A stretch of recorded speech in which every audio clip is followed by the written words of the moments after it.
3, 2, 1, go, Sugar. 36. Episode 36. 2024 is here. Wow. Can you imagine how fast that went through? I thought everything was ending in year 2000, and here we are in 2024. 2024 is here, and we've got episode 36 going on right now.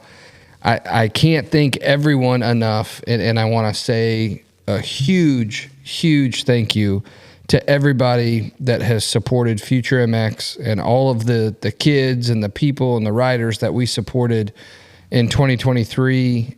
We took a little bit of a break. We're going to talk about that here in a little bit, but we're on episode 36. We got Mr. Sugar Shane.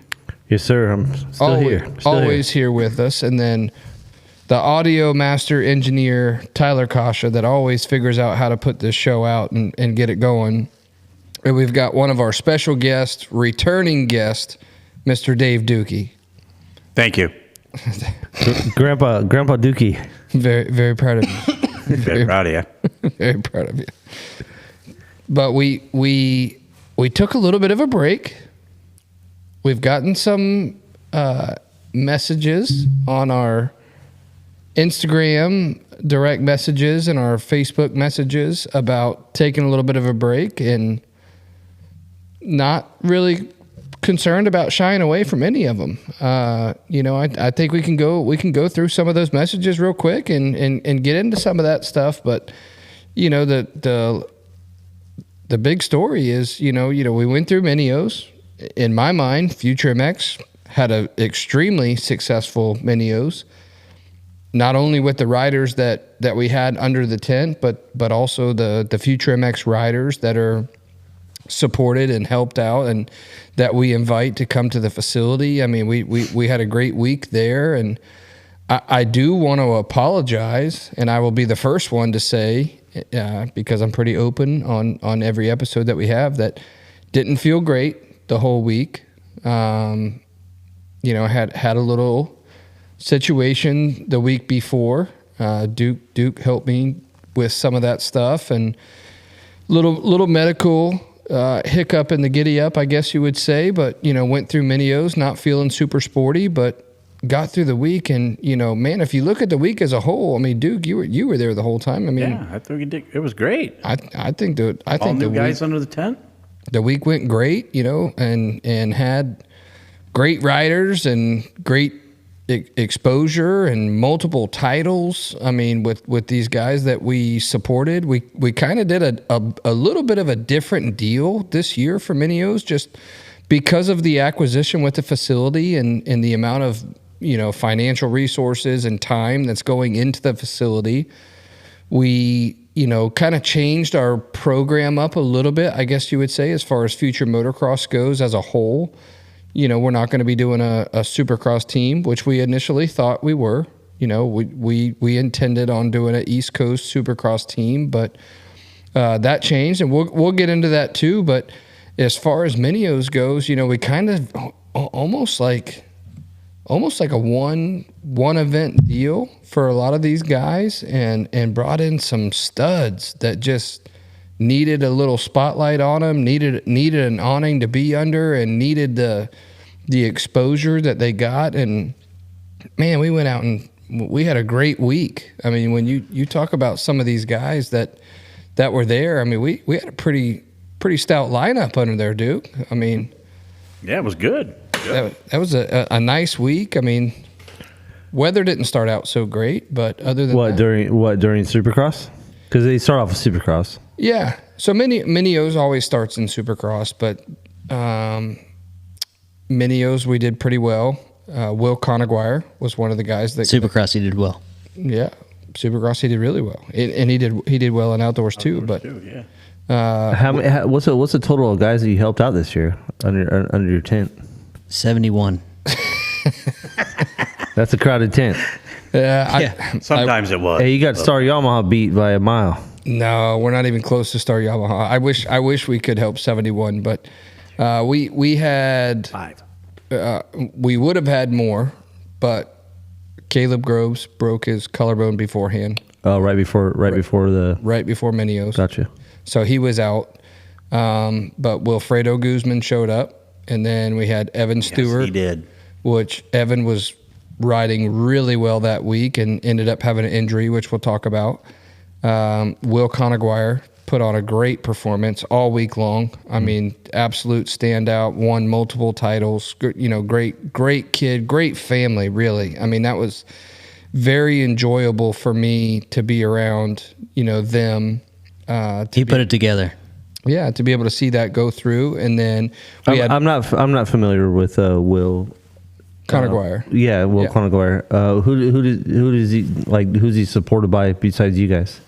Well, Will's kind of more of a northern, kid, you would say. Yeah, Pennsylvania. Yeah, so he's more of a northern guy, but he's got roots and ties to Florida, and some of the, I don't want to call out everybody, but I guess we can. But EB with Gatorback is related to the family. Okay. And EB reached out and said they didn't have much support or Gotcha. presentation, so we wanted to give people presentation of being under the semi. Nice. So we had him, Peter Parente, which is Dave Doogie is working with Peter Parente right now. So we had Peter there.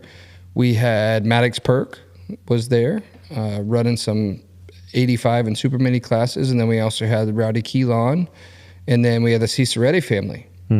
So, trying to figure out how to put everybody under the semi when, you got limited space under the awning. Yeah. Trying to figure out how everybody went right there was, I guess tight, you could say, for a little bit. But at the end of the week, when you look back at it and you start thinking about titles overall, we might not help every rider in the same capacity yeah. or fashion. And some of these guys, we may help them with a bike, or we may help them with parts, we may help them with gear, we may help them with goggles, whatever. We have a great relationship with Fox and Oakley and everybody, and those guys showed up. Oakley was there. They had their tent. They had a pop-up tent set up right next to our semi, and that's always great to see and great to have. But then you have guys too, and I'm going to include Seth Dennis in this mix.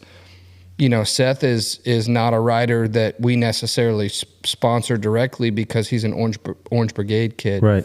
But Seth had a great week, multiple titles. Seth rides at our facility. We invited him to come down and ride at our place. And, Seth had, I don't even know, 3, maybe 4, I don't know, titles. Yeah, I can't. He did Can't great. count that high. Did he take home a special award or no? I didn't stay. Again, I wasn't feeling the best that week.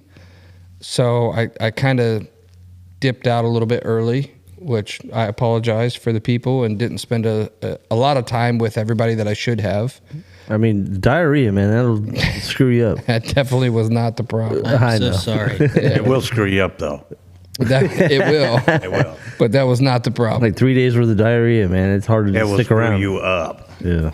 But in the end, when you look at people affiliated with us, either through the facility, through the team, through the brand that we've got going right now, Flying Ryan Ciceretti wins a title, which was awesome. Had Future MX graphics on his bike. He's up there on the podium with his family. Will Conaguire, Future MX bike, and again, kind of a new thing to do for that event.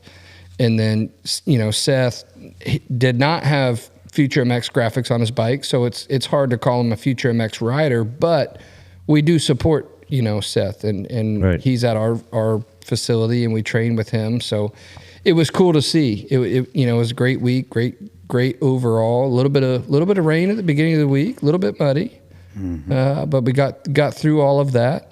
I have a question. So after the Minios week, some of the guys that you helped out for that week or whatever, does it ever come up after that, like, hey, the question of, can you help us out this year? Sure. For the rest of the big amateur nationals. Yeah, because Minios is like the first one of the year. So were you planning to? Did you already have that deal worked out for the rest of the year, or was this just a one deal or one event deal? For the most part, because of the acquisition of the facility and the amount of financial and physical commitment that's going into the facility of trying to get it, built up and where we want it to be, we did not do a year-long commitment with anybody. So you fired him after the event. One and done. For that event, yeah. I'm not putting pressure. Kind of an audition. I'm not putting pressure on it. I'm just wondering, like, because obviously somebody that comes like from Pennsylvania and you help them out, like, Yeah. I would phenomenal. I would ask the question, like, hey man, like, you think you can help me out on the next one? I'm just wondering if any of those people approached you in that aspect. Yeah, You're winning titles. No, and I think that possibility is definitely still there. Oh, gotcha. I don't think we closed any doors after the event by any means. I think that to be completely transparent with the listeners and the people that have followed us along the previous 35 episodes, we've been very open of what it is to run a race team, what it is to run a facility, what it is to have, a track. And, we are private. We can't, allow public, and you can't just come pay to ride at our place. So when you have the people that we've invited to come in, that we've, brought in to ride there, we put a little bit more focus on them of riding. And then we go to Minios and, they do their deal. And, overall, in my mind, I think Minios was a huge success. Yeah. Definitely it was. Even one of our guys, Evan Stewart, which rides, he's been invited to our facility and rides out there. He rides very well. He had a good week going, but ended up having a oddball injury. I mean, with his ankle and they ended up cutting his boot off to get his ankle. I actually have his boot still, but that, just an oddball injury. And those things happen. I mean, I remember talking to Caden Braswell a couple years ago about Minios, and he's like, every time I leave this place, I leave, injured because whatever scenario happened, whether it's a racing incident of getting, taken out in a corner, or whether it's a first turn pile up. And you're going to have that in any series, in any track. I don't care if it's Winteriums, Gold Cups, Loretta's, it's going to happen anywhere. I'm a little upset at the pictures that I saw from Minios, regarding Wilfredo and getting another. I got him. Another hole in his butt crack. Yeah, if anybody wants to see those, reach out to Duke. I got him. Because that kid... It reminded me of Dean Wilson. I was like, man, everybody's getting double holes down there these days. Yeah, that was rough. And the thing with Wilfredo is he's such a lightweight guy. And he's on a string bean. On a 450. Yeah. And he's pulling these great starts at almost, every moto. It was unbelievable. And then, he's leading motos or doing whatever. They're talking about him on the Racer TV, Wes Kane and all the announcers, great guys talking about him and growing up with Randy. And next thing you know, he goes down and he's stuck under the bike and the rear wheel is spinning literally on his butt. Yeah, just eating it up. Yeah. And meat grinder. Oh, man. Burnage. Yeah. And again, if anybody wants the photos, text Duke. But so where that was? How graphic is the photo? Like, can we show them? Can we show them on the podcast? No. Okay. No. But I mean, you get no pun, but you could leave it to the imagination. It's pretty bad, and it's got every scenario that goes on down there in the picture. Yeah, and it's very meat grinded, and it's not pretty. Yeah, and he was trying. He was leading up to that race. He was working out in the gym. He was riding, and I feel bad for him because something like that, he gets a great start, and he's out front battling with those guys, and then something like that happens and just ended his week. Wrecked in a brand new pair of pants. Yeah, I mean, we just got that beautiful, and that was my favorite set of Fox gear too. It was sick. It's that white and black with the gold. Yeah, that's just my favorite set of gear. So Is he able to sit down to this day? Is he okay? I haven't reached out to him within the past couple days. Well, he needs to an get update. back on the grind because he talked a lot of mess on this show about his Lorettas. Yeah, he basically shot called the win, if I remember correctly. Yeah, he did. So we're gonna have to speak with Wilfredo, and we're gonna have to get him back on the grind because I'm not gonna let that go. Well, we will get that. I will say that our team as a group that week worked very efficiently. Yeah. We only had one We had a good group of people. one fire drill all weekend. In the Which was what? Perk lost a motor, and he had 3 races to go, and we switched the motor out in less than 30 minutes, and he made it to line with no problem. Did you help? No. Pretty much. Oh, Did that? Yes, I did. Did that include any electrical plugs? Yes, it did. See, I knew it. Actually, I took where you disconnect it from the wiring harness. I did all that. Oh, see? Yeah. I knew you could do it. We had a conversation before the show started about Dookie Took the not plug messing cap with off. electricals, and you, in fact, mess with electrical plugs. Yeah, All right. I did. I knew it. I did 4 today. Told you that. Oh, all right. well, the week overall though. I mean, Duke, Yeah, it was a good week. You were there. I mean, it was a good week. Everybody gets along. We had a good time. Yeah, I mean, the meals that we ate underneath that semi, I mean, we had a great meal. We had a band come in and play one of the nights during the week, and then we do that non-traditional Thanksgiving meal, which is a seafood thing on Thursday night of Thanksgiving Day. And I mean, just the food all week long was unbelievable. So They did a hibachi. It was killer. yeah, and Really and, good. and Nice. that specifically, that night. was what gave you diarrhea? No. I was not feeling well that day, and we were planning for that dinner that night. And I will say specifically that Alex Ciceretti and Andrea Ciceretti, Anna Huss, figured out how to pull all that off that night with that group of people that we had, which was, multiple different people between Unlimited Sports and AMA and the referees. I mean, we cooked for a large group of people that night, and they figured out how to pull it off phenomenally with me basically doing nothing because I just wasn't feeling well. So again, a huge thank you to all of the people that made it through. And I know this is late, we're already here in January and talking about A1's coming up this weekend, and we're recapping on Minio. So I don't want to spend a whole lot of time on it. However, I do want to say a huge thank you to all of those people between, Kyle Cheeseman, Corey Noonan, Alex Ciceretti, Andrea Ciceretti, all of the people, even my wife, Anna, to make all of that happen when it counted, and they did a phenomenal job. And that was a great meal.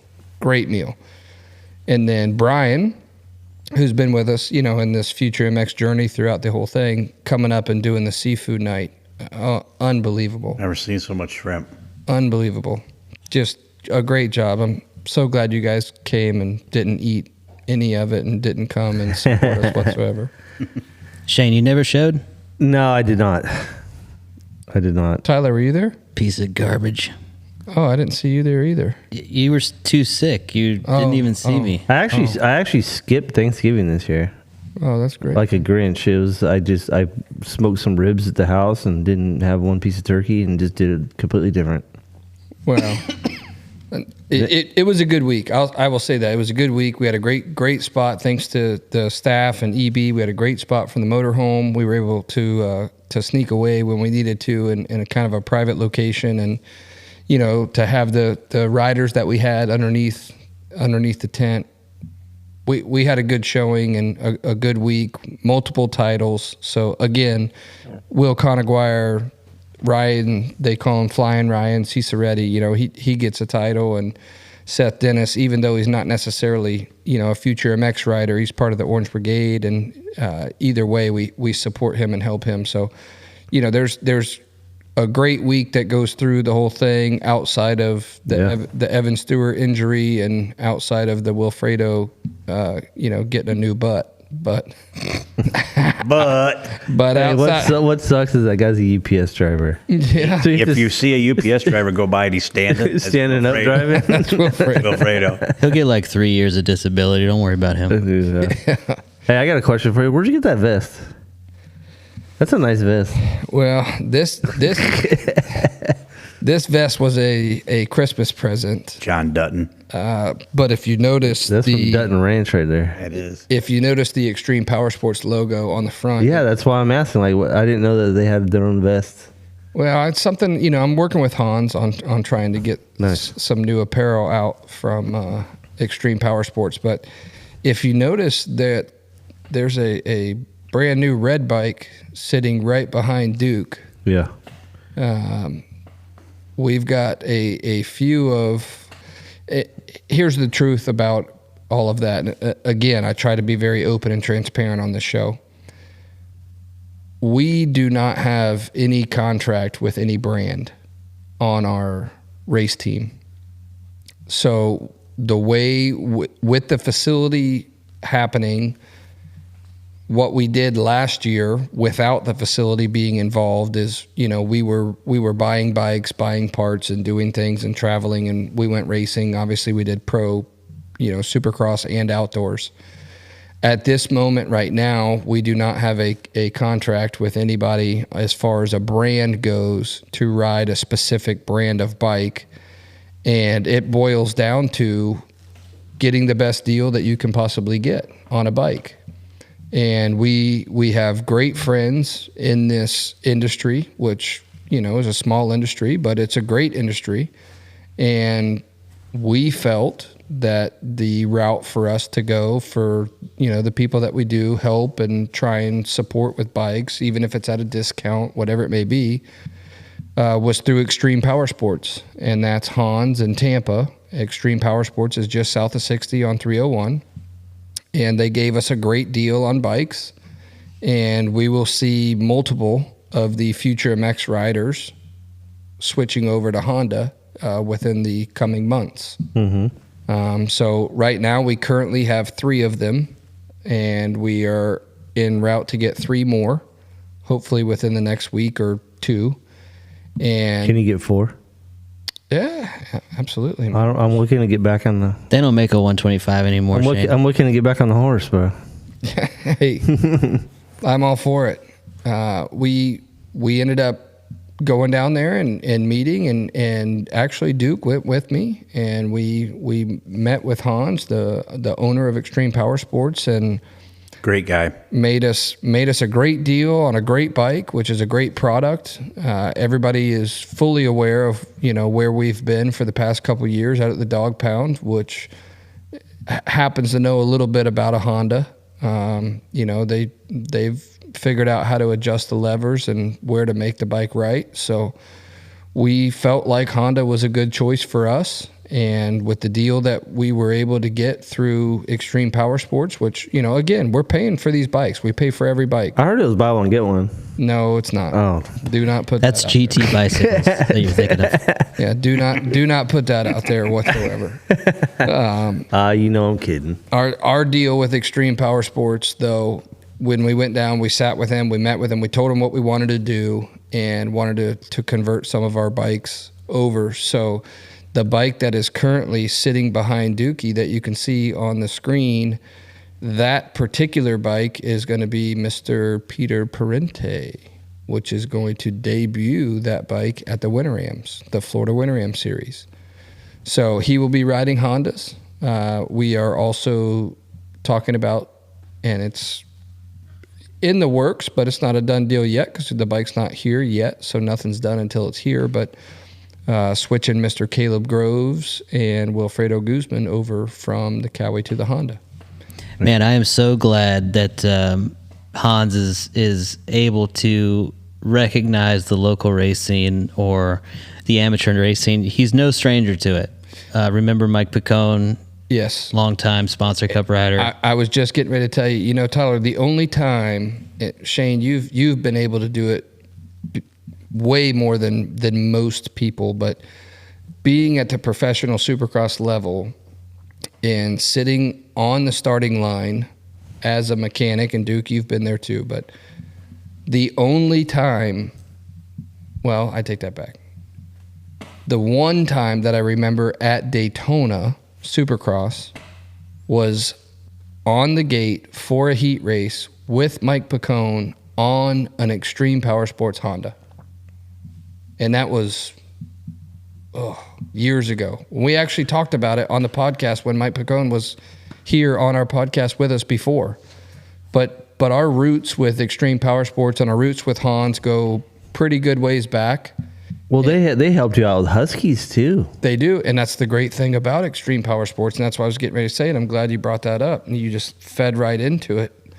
No, Swallowed that bait. No, like even with Aiden, like with the history since I've met you, you've dealt with Extreme for a long time. Yep, absolutely. Even on the Husqvarna level, and honestly, I think we even got Husqvarnas from Extreme when Chad Reed went to Husqvarna. Yes. So there was a history there as well. Yep, and even Justin Starling right now, which is a great friend of ours, great friend of the facility, and somebody that I support and I want to look forward to, which we'll get into him when we talk about our A1, thoughts and predictions. But Extreme Power Sports helps, Starling, and in the past they help Picone, and they help a lot of people. But one thing I want to allude to that you just mentioned is they're not just Honda. So Extreme Power Sports, they have Hondas, they have Husqvarnas, they have Gas, they have Polaris. They're a multi-brand dealership in Tampa, and they even sell scooters. I think for the likes of Dookie over here, they do electric scooters, little scooters. Yeah, they got all kinds of stuff. Yeah. I mean, when Benji was in there, Benji was going crazy. Benji rode with Dookie and I, and went down there, and we did a deal on one of the bikes, right off the spot there, and yeah. I can't say enough about Hans and Extreme Power Sports. I greatly appreciate them and what they do for us as a whole. So I would like to say that they have a nice vest, which we're going to figure out how Hans can get this screen printed into the vest. But if you look at the front fender of that Honda sitting right behind Dookie, you can see right where that bike came from. Yeah. And that's Extreme Power Sports in Tampa. So. I've been there quite a bit. And it always seems like they have a widespread of inventory. They do. There's always stuff there, and I've been there a lot for parts. Their parts department's always pretty damn good. You keep alluding to the right things, because that's what I was just getting ready to ask Duke. Duke's going from a different brand over to Honda. Mm-hmm. So to be able to get the parts that you need in a timely fashion and have somebody that knows what they're talking about and can get you the parts that you need in a timely fashion. Duke spent some time at the parts counter talking with them, and treated Duke like gold.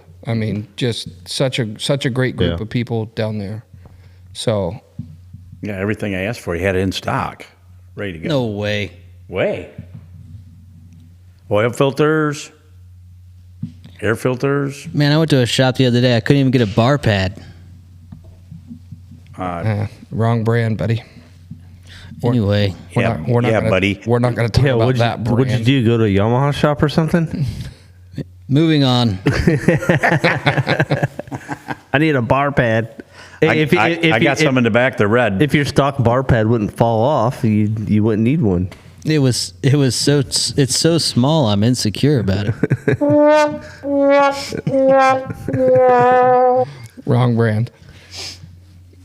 Anyway. Great to have Extreme Power Sports back involved with Future MX. They've helped us a lot. They helped with Aiden, like you said, on the Huskies. They've helped me before with Picone, and they even personally, my daughter's own 4-wheeler came from there. So anything we could do to send some traffic to Extreme Power Sports in Tampa, please do it. Make sure that you mention Future MX, RJ Sugar Shane, Dave Dookie, Tyler Kasha. Tell them that they sent you down there, and hopefully they'll give you, a little bit of a deal, because I'm sure they will. Yeah, I've never seen a bad deal come out of that place, to be honest with you. They know what they're doing. Yeah. So let's go on from Minios. We haven't had a show for a while, so we wanted to recap that. Have been under the weather for a little bit. Not going to lie to anybody. Got some medical things going on, but we got some of that straightened out, and we're working through some of those deals. But then we also got the facility going on, and the facility is many messages and people that I meet at the fence line and come to the gate and want to know how it is to pay to ride there. Unfortunately, that's not possible. But trying to map out how that's going out there. I mean, it's a learning curve. It's new to all of us. Well, fill us in, please, because I haven't talked to you much about it, and I haven't been out there a long time. Actually, the last time I was out there, the motocross track was still being built. How's it going? I mean, in my opinion, I'm going to give you the biased opinion. Just raw dog it. I think it's going great. In the biased opinion, I think it's going great. I think the realistic opinion is there's some expectations that we had that should have been done sooner. And I think that when you learn with today's world, as far as, general contractors and supply and demand and materials availability, things move a lot slower than I thought. Lead times. Correct. We have also, and I've been pretty open and honest about the whole thing, and I still will be right now. We had great meetings with the county at the very beginning, and we're still dealing with the county right now, and they've been great to work with. I have nothing negative to say about them. We have some neighbors that have some concerns and have created some concerns. So we have met with them. We have tried to address their concerns. Yeah. And we're doing everything that we can in our power to, make sure that we respect everybody around us, specifically the neighbors, but we want to respect everybody around us. We want to respect what the county is allowing us to do, and make sure that we can maintain that. I don't know, in the long run, how all of that's going to pan out until we can get through some of the processes of how that happens. But well, just like with anything else in life, there's got to be give and take on both sides to make everybody find that happy medium. Yeah. Whether it's with the neighbors or the county or whatever. Rome wasn't built in a day. Yeah, but the current facility that's present right now is one supercross track and one outdoor track. Correct. Yes, it currently is. We have the ability to divide our outdoor track into two because the way that it's split. So we have the ability to split it into two very small tracks if you only wanted to work on sections. But to answer your question, yes, we have the full supercross track that was already there, and 402 came in, which we love Brad, and they did a phenomenal job. Kyle Cheeseman jumped in there with the dozer, and they got that thing reshaped. From what was there used to be some irrigation lines and different lanes that you couldn't really change. So that's been removed. We've made improvements to the shop, which was, it's all existing stuff. I mean, that stuff was already there, but we've repainted some walls, repainted some floors. I mean, the place is definitely on the up and up, I would say that. Yeah. And a huge thank you to Mr. Ricky Hampshire, the Hampshire family. They came in and helped us redo the roof on the mobile home. Does he still have his mullet? Yes. Legend. He is a legend. I mean, he's always going to be a legend, especially in Central Florida. Yeah, if I feel like if you commit to a mullet, like you might as well just keep it for ages anyway. Like, yeah, I agree, Shane. Mullet or ponytail is something that's long term. It becomes mullets to me. It becomes part of you. It becomes a staple to that person. Yeah. How about a bun? No, can't do that. You have zero hair anywhere. Exactly. I'm thinking about the bun above your neck, and you're talking about a bun. Yeah, I'm thinking about. I could grow hair if I want to. Well, do it. Really? I'm going to do a bun. Dookie can grow hair. No. Not happening. Can you grow eyebrows? I shaved him off this morning. But Well, no, that's super cool. And dude, you have to realize every track that's probably opened up in the nation has had growing pains with people around, neighbors, Oh, county. absolutely. I mean, come on, it's Well, listen, I mean, par for the course for sure. and I'm not going to beat around the bush, and hide behind any of it. I mean, Yeah. I'll be the first one to say, we've had our growing pains. It's grown slower than I expected it to be. Yeah. We wanted to be, a little bit more prepared with the facility as far as the buildings and the things that are there. But at the same time, I do want to address some of the messages that we get on Instagram and, comments on YouTube, whatever it may be. I wish we could. What, like negative? No, people that want to come ride there. Hey, how much? Yeah, how much they want to come ride. Oh, but it's a private facility, so Correct. you can get a spot there if there's a spot open No, privately. my birthday's coming up, and I want to go ride. So No. What I'm saying is, how does the facility work? Yeah, no. So you can't. It's not really about spots. So the way that I don't know how it works. Yeah, which is fine, and that's a good thing to talk about, because the amount of messages and people that talk about, hey, how can I come ride Yeah. there? What can I do? Because we talk about the facility, but like, how does it actually work? Yeah, so it's completely a private facility. We're Right. we're limited on the amount of riders that we're allowed to have there.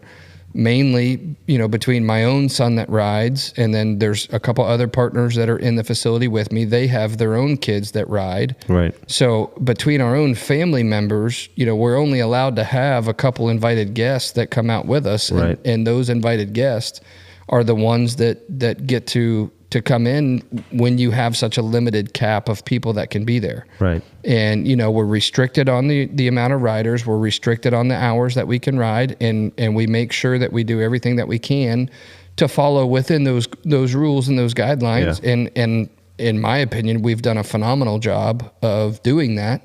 We haven't we haven't crossed that edge or pushed the limit between any of them. But to the people that are asking if they can come ride there, if they see it, if they're riding at Croom and they come down the Croom fence line and they stop and try and flag one of us down, hey, what does it take to come over there and ride there? Unfortunately, we're not allowed to do that. And as much as I wish we could, that's not reality. Yeah. And we have to follow within the guidelines of what we are. And that's where we're at with it. And, in the long term, in the future, I don't know, maybe Who knows what it could turn into? yeah, maybe something will change years down the road. Yeah. But at this point right now, we're doing exactly what we can do, and Right. and that's about where it stands. Nice. But moving on from the facility, we've talked about Minios. We got our update. We're in 2024 now. This weekend coming up, we have Anaheim 1. The round that we all look forward to. We see the off-season changes, the brands, the riders, the gear, whoever. We have a lot to talk about A1. And I want to dive in deep on A1. I want to talk about upsets. I want to talk about predictions. I want to talk about the biggest changes. So I'm going to start, and I'm going to ask Dookie first. What do you think, both positive and negative, was the biggest off-season change going into 2024? When you're talking about a rider changing from one brand to the next. Obviously, you got Coop going from KTM to Yamaha. You've got Chase going from Honda to KTM. You said positive and negative? Yes, I want to know who you think is going to have the biggest gain by going to that change, and who do you think will have the biggest negative? The two that you just named. I think the biggest gain is going to be Chase, because he brings the number one with him. Yeah. And Honda hadn't won in 20 years, hadn't won the main. And they let him go. Yeah. I think he's going to do excellent. New, change of scenery. Sometimes change is good. Right. And I think that's going to help him. Okay. On the negative side is Cooper. Yeah. I just think watching him so far, seeing him over in Europe, there's still something missing from that program, his program. Whether it's in his head, more than likely that's where it is, or if it's his physical thing, or if he can't adapt to that bike. Yeah. You know, he struggled before when he was on it on a 450, couldn't stay off the ground. Yeah. Right now, I don't think he's been hitting the ground, but I don't think it's underpowered. Yeah. But he ain't making any progress forward. So I think those two right there are my two. Okay. Positive and negative. Dookie, do you think with Coop, him going to Yamaha was a decision because he wasn't really sure on Eli's fate? I think that's some of it. And now that Eli's, you think that's going to affect him a little bit? As far as I know that teams sometimes favor riders over other riders. Well, so I wonder, do you think that is going to affect Coop's mindset? I think so. And not favor, but a lot. Sometimes things go into. That's got to be in his mind because he jumped ship early, left a good team, right, and said he was having problems and issues with suspension, handling problems, what have you. So that's why he wanted out. Not often do they let you out early. Yeah. And he went over there, and I'm sure that was on his mind. It's probably on Starr's mind because they even took another one of their guys and moved up. It's very unusual for them to have two. Yeah, there's three. They have three. The 450 side at Starr is pretty stacked, and I wonder if they're all getting the same amount of attention. Yeah. To be honest with you, I've seen it. Well, Coop's got a different mechanic. Well, and here's the other side of this too. Not necessarily an off-season change of brand, but an off-season change of going from a 250 to a 450. Both of the Lawrence brothers. Then you got to change a brand going between Benny Bloss and Colt Nichols going to Beta, which is, when was the last time a Beta was in a Supercross race? I don't think they've ever had a Beta in a Supercross race. But Beta puts out a good product. They do. They do. They do. It's a great bike. When I was at the Motocross of Nations, they had one of the sickest bikes on display that I've ever seen. Yeah. It was awesome. Hey, I'm not saying there's anything wrong with the bike by any means. I'm just talking about, here we are talking about, Coop going to Yamaha and Chase going to KTM. But that was the question. No, I said, who was your biggest positive and negative game changer in the off season? In the off season. So even Benny, Benny kind of did his own program last year. We were with Benny a lot. Benny's been on the show. I'm a huge fan of Benny. I wish Benny well. I hope he does great. But Benny going to Beta, even Colt Nichols going to Beta, how does that go? How does that go for them? Where do you think they're at? Is that surprising? You got not necessarily an off-season change, but an off-season surgery between Tomac, getting his knee done and then saying he's coming back to race Supercross. And I know he's on the blue bike, which, Tyler thinks is the greatest bike that was ever created. Oh, no comment? I was just shocked at Duke's laugh, which I thought was rude. Carry on. I don't see. Listen, I know Beta puts out a great product because I know people that own them, and they're great bikes. But I just don't see that manufacturer being super successful out of the gate with Colt and Benny. I don't. I mean, how much? When did they announce? I mean, honestly, when did they announce that they're going to go Supercross riding? Couldn't tell you. I think it was in 2023, and I mean, how much testing and they're further ahead than the Triumph team. They are, but I honestly feel both those teams are going to struggle coming out of the gate. As far as getting the bike to work good in that setting.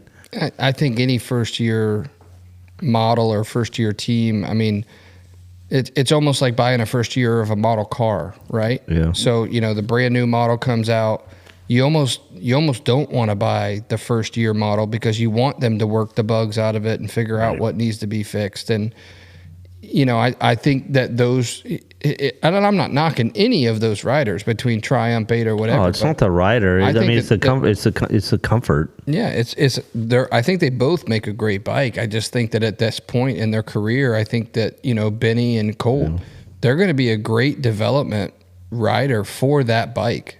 For sure. They, Benny knows, and so does Colt. They know how to ride a motorcycle, and they're going to help build that. And it's just like, in my opinion, Savacci with Triumph. Savacci's a veteran of the sport. Savacci's been on our show before. Savacci's, a great guest that we had on the episode, whatever he was on. I don't know what number it was, but he's finicky, so it's going to help Triumph. That's going to help him. It's absolutely going to help him, and I respect that. The one thing that I want to talk about as far as off-season moves that neither one of you brought up, including you, I didn't Tyler. answer the question yet. Okay, go ahead. No, go ahead. I want to hear what I didn't bring up, please. Yeah, what didn't I bring up either that I wasn't asked? What rider left Star? Kitchen? No, Kitchen and Ferrandis. Ferrandis. Going to the red bike With the gold wheels. with Mr. David Eller and Phoenix Honda. Great team, great people. We spent a lot of time with Heath Harrison at Minio's. Dookie and I spent a lot of time underneath their tent. One of the coolest guys in the pits. Phoenix Honda. I mean, those guys are just awesome. I mean, Cayman sat with us underneath our tent for, I don't even know how many hours. He's good people. He does a great job there. He does. And what a phenomenal guy to be around. But what a change, in my opinion. And I'm not knocking Phoenix Honda by any way, and I don't want them to think that, but what a change for Dylan Ferrandis going from the factory Yamaha team to a Honda-supported Phoenix Honda team. Factory connection's deep there too, though. They are. Ziggy is very deep into that. And program. Trust me, I think he's going to have a great bike. Don't get me wrong. It is. I've seen it. I think he's going to have a great bike. I wonder if he'll get the support like the old Kevin Windham days to where He very well might. The suspension was from factory show. I mean, I haven't seen the bike yet, but that's what he's got now. I can guarantee it. yeah.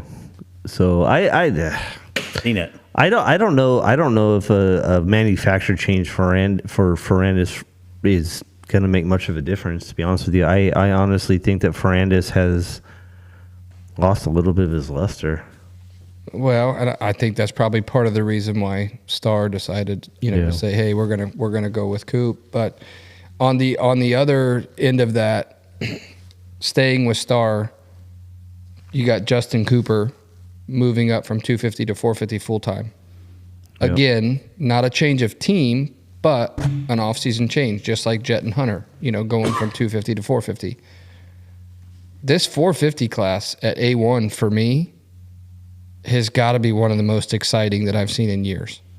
Oh, I mean, when you're talking about the guys that we're naming off, look at the names. Let's not forget about the veterans that are staying on the same teams, like a Malcolm Stewart, a Christian Craig, an Aaron Plessinger right now, who's, in my opinion, and don't know for a fact, maybe we could call him and ask him, but a healthy off season, a good strong season of testing. Haven't heard a lot from him.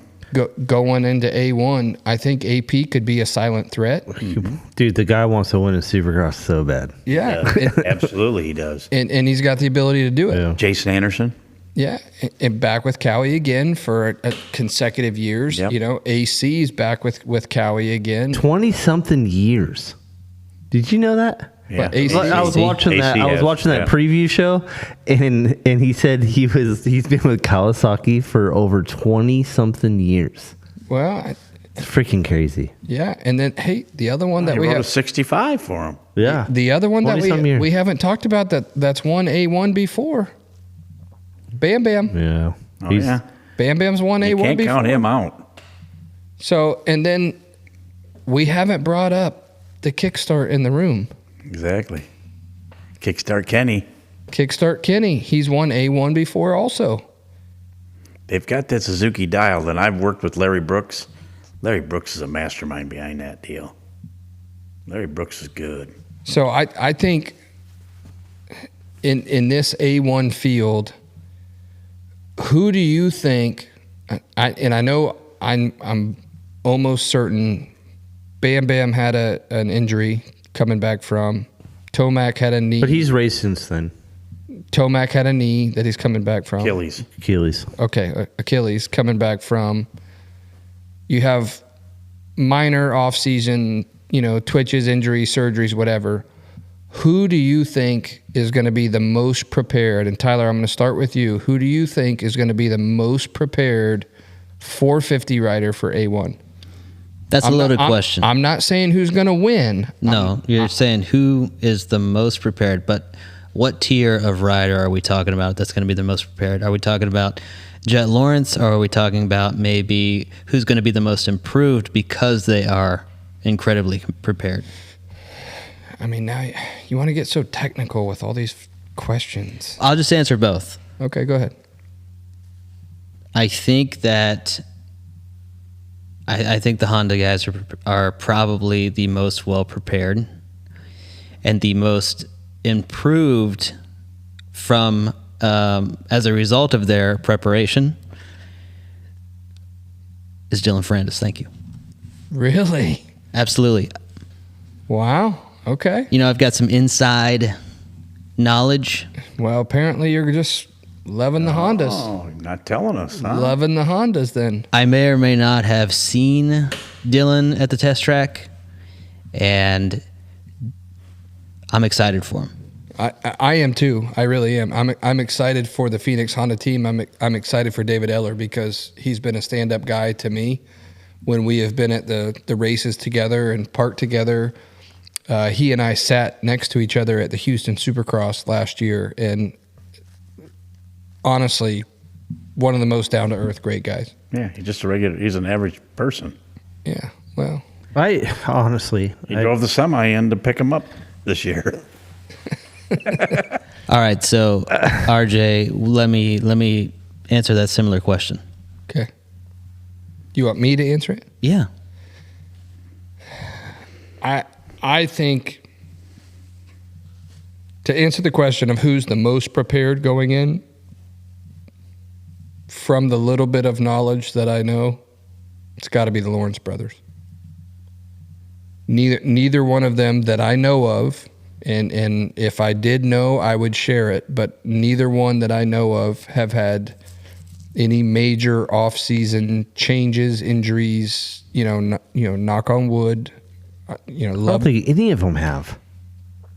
I'm so concerned about the lack of knowledge of preseason injuries that it's eerily quiet. Well, I think Barsha was pretty vocal about his. But he's raced since his. No, I mean the classic December WOD. He wasn't hurt. Did he not race Charlotte, Barsha? Yeah, he did. He raced in the World Supercross Finals or whatever. He hasn't been injured since then. Yeah, I'm mostly referring to the classic December crash out for the season after the contract. No, that's the thing I'm saying. I haven't heard of anything. Listen, anybody that's been listening or following our podcast and going along knows that I have a vested interest in HBI. With helping them with bikes and training and stuff. And I wish HBI well. We had a great Supercross season last year and continue to wish them the most support. But look at their, honestly, number one 450 guy, right? Masterpool, he's out. And then you look at Caden Braswell, another kid I love, the Braswell family. They're awesome. David, Caden, they're great people. Hurt. That stuff happens. Off-season injuries happen. But about it. But we're talking about all these big-ass names that we haven't. I've seen videos of every one of them. Yeah. They all look like they're going faster than a frog can jump over a freaking lily pad. Of course, that's what they're going to show you. Yeah. Yeah, but think about how you could set your watch to Travis Pastrana getting hurt before the season or early season, or you were just waiting for AC to yard sale and be out, and he crashed at the test tracks.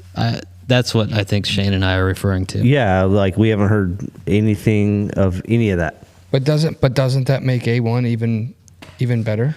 Yeah, totally. So if you'll know everybody tomorrow. goes into this race this weekend healthy, Yep. it's probably the most insane gate drop we're ever going to see. And honestly, I mean seriously, because there's normally one or two guys that are like, oh well, I'm not going to make it until the second round, or a collarbone or something like that happens. Not like Tyler's saying, we haven't heard anything, and if everybody shows up that's on the list of riders that are decided Yeah. for the 450, it's insane. Dude, I honestly, I think that there's some big name guys right now that could realistically finish in 12th.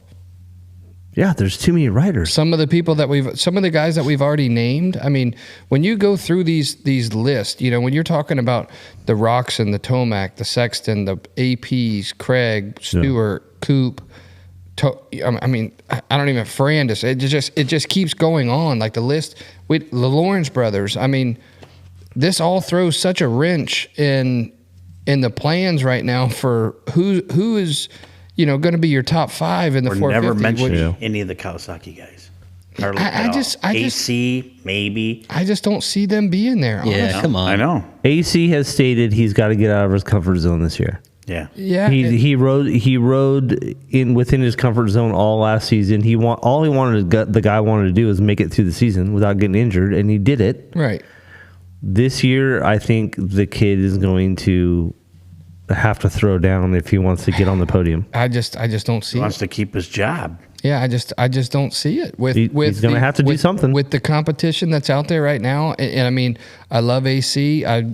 Back in my iMoto days, I interviewed him when he was on a 65 and an 85.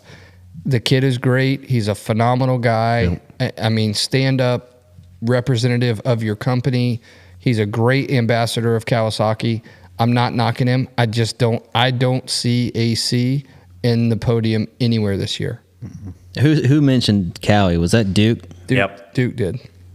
Okay. And honestly, I don't see El Hombre there either. I'd say I'm a Jason Anderson fan. I think if that guy starts clicking, he's always going to be there. Yeah. If he clicks, but the problem is, when is he clicking? You know, I mean, yeah, A1. He's never won an A1. Exactly. If he does, let's go. Who is your A1 pick, though? Well, we're gonna get to picks. We're gonna get to picks. When you asked the question earlier about like who do you think is going to be the most prepared Yeah. at the end of last season, how KR was riding, and how strong he is mentally and physically, I think he comes in A1 the most prepared mentally and physically, I could see that. for sure. That's my opinion. Yeah. And he is a winner. He knows how to win. He has won before. He hasn't put necessarily a title together, except for I'm not those saying outdoor he's- titles. I have a pick too. I'm not saying he's my winner pick, but as far as He's being strong. somebody that's like mentally Yeah. there and his second year on the bike, I'm with you. I think he's comfortable, and I think he goes in the Anaheim one not Yeah. freaking out and not nervous. He knows he So can't. Roxon won it in 22. Yeah. 23, Tomac won it. Barsha won it in 2020 because 21 was the COVID year, so it didn't start until Houston. So, but dude, give me your pick. The one you just said you had a pick. Hunter Lawrence. I think he's gonna do good. That's the most I'm excited about is him. Yeah. I think he's gonna do good. Well, I was out at the compound a week ago, Inside knowledge. Here we go. a day after it rained, and nobody was riding but Hunter Lawrence. Yeah. He come out, and it was late in the afternoon. He come out, and he went into the turn track, and he was riding her, hard. Yeah. He was pushing it where nobody else was. Riding her Nobody hard. else was riding. He was riding her hard. I could see that, and I think when you look at some of He the kind of floats under the radar. yeah, and I could see that for sure. We're going to get to picks in a minute, Tyler. But before we get there, I don't want to say who do you think is going to underperform the most? Because Chase Sexton. Okay, thank you. Beg to differ. So the question would be is who do you think would be who's your biggest letdown at A1? Who is someone that you think has the potential to be a podium threat that is probably going to end up in 10th place? Shane, this was your question. Malcolm Stewart. Really? Yeah. Okay. It's been a while. Yeah. It's been a while for him, and I want to see Malcolm win a race, but with this lineup, I say he's top 10, but towards the end of top 10. Okay. He's got something to prove, and I know that he wants to do it, but I just don't. So you're saying on this I think he's going to. I think he's going to end up on the ground. Episode 36, you're saying that Malcolm is probably between like a 7 and 10 place guy. Yeah. I'm writing that down. Yeah, somebody document that. Duke, who do you think is someone that you think could be a podium contender that is going to underperform? You're not saying you're not talking podium negatively. contender. Like No. I think that Malcolm is a podium contender, I but I agree. think he's going to underperform. I agree. You understand the question, Dickie? Yep. Okay. I agree with that. I'm right there with you. 7 to 10th? Yeah. God. I'm going to go with Adam Cianciarulo. Yeah, I could see Why that. would that be a shocker, though? Yeah, it's not. Yeah, that's true too. Yeah, that's not a We're shocker. just kind of used to it. I've grown accustomed. Yeah, same here. So, Tyler, give me your My underperformer? underperformer. I'm so opposite with you on that Cianciarulo thing. Really? Yeah. Come on now, you got to speak. Cooper Webb. Underperformer. Big B, the truck driver. That's going to be the underperformer of the weekend. Cooper Webb. No, we're talking about riders. Oh, okay. So, Tyler, you're going to go with Cooper Webb. Cooper Webb finishes above the top 5. He finishes. I'm talking about underperforming. So, who do you think should be a podium threat? And you're saying that he's going to finish what, 4th, No, I'm saying he's going to finish 6th to 9th. 6th to 9th? Coop. Yeah. Okay. That, I can see that. I'm not Is that against. not a outlandish No, I'm not speculation? against. I mean, his jersey's just sitting right here. Again, something's missing. it's so hard because, like you said earlier, Yeah. there's a lot of these guys we're talking about that could probably get 15th if everybody shows up freaking healthy. Exactly. Yeah. You know, So did we determine if that is an outlandish speculation or is that within the realm of reality? Cooper Webb finishes between 6th and 9th. Reality. No, I think that could be a reality, but I don't want to say it because his jersey's sitting right here next to me. Well, the jersey ain't in the going to chair. respond. Yeah, but he's a friend of mine, and I can't put him in. No, great This rider. is, hey, here we go with the friends thing. We were discussing this.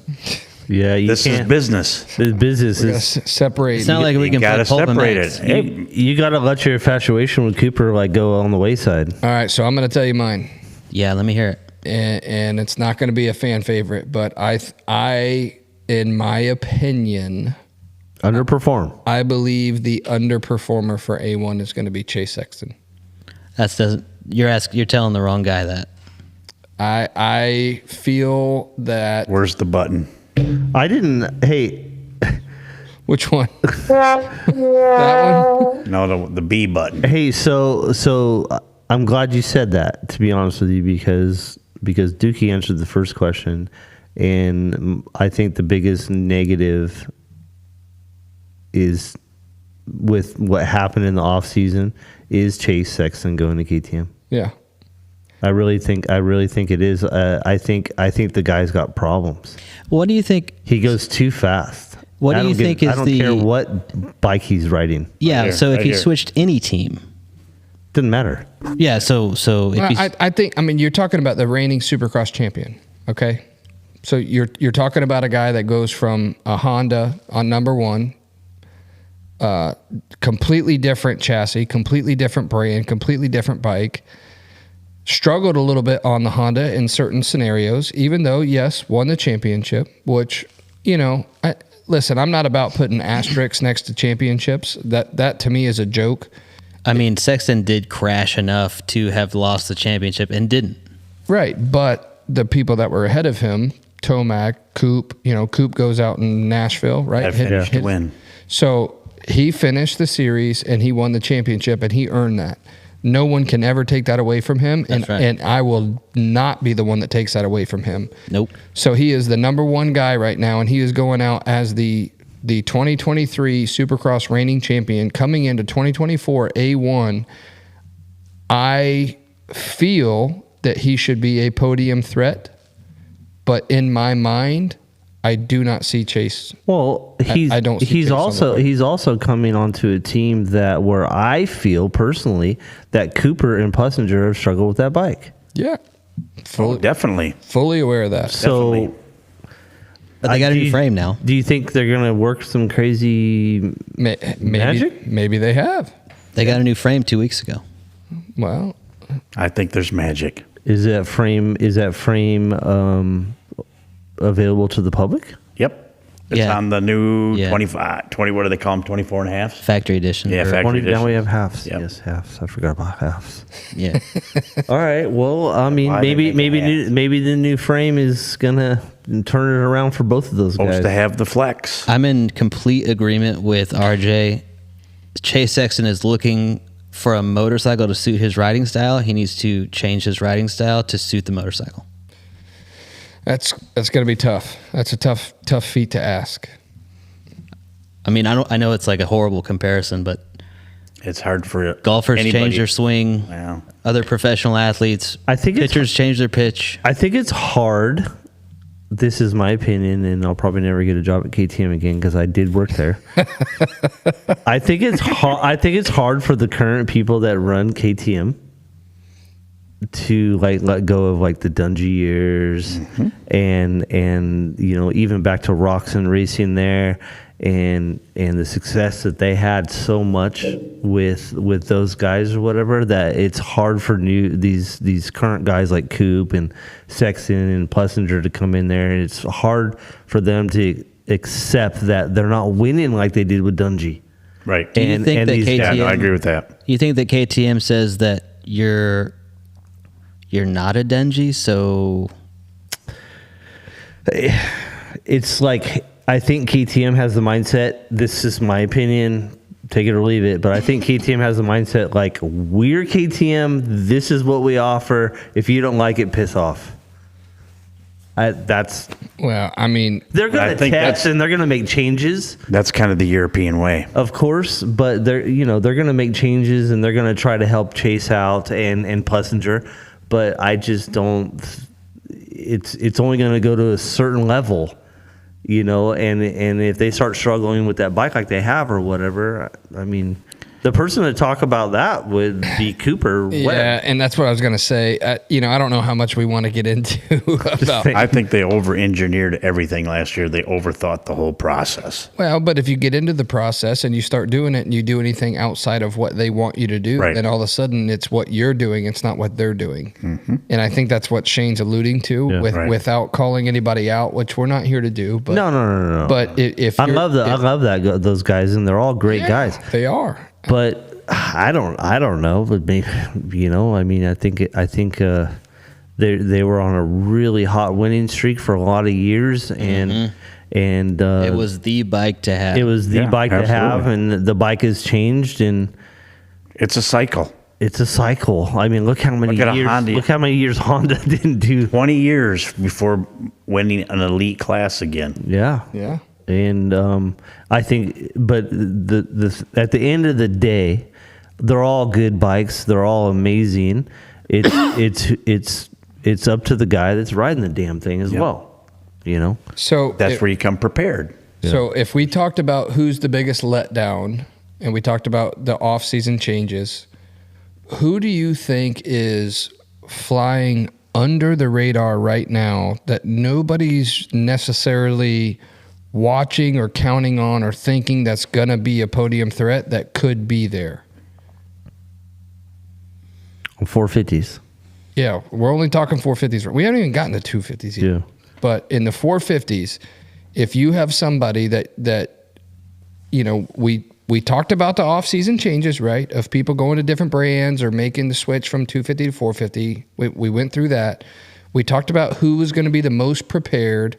We talked about who we think is going to be the biggest letdown, right? Who should be up there but not going to be there.